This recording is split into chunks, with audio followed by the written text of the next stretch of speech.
আসসালামু আলাইকুম। আউযু বিল্লাহি মিনাশ শাইতানির রাজীম। বিসমিল্লাহির রহমানির রহিম। ইন্নাস সালাতা তানহা আনিল ফাহশাই ওয়াল মুনকার। সাদাকাল্লাহুল আযীম।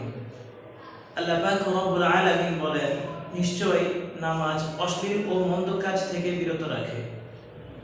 যে ব্যক্তি মনোযোগ ও খুশু-খুদুর সাথে নিয়মিত নামাজ আদায় করে, নামাজ তার অন্তরে আল্লাহর ভীতি সৃষ্টি করে এবং তার চরিত্রকে শুদ্ধ করে তোলে।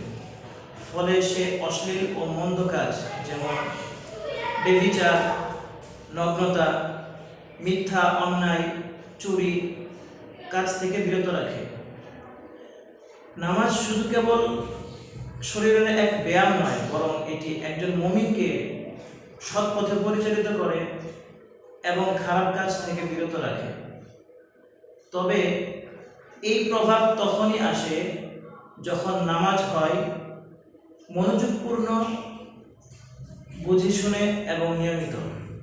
আল্লাহ পাক রব্বুল আলামিন আমাদের সকলকে 5 ওয়াক্ত নামাজ পরিপূর্ণভাবে আদায় করার তৌফিক দান করুন।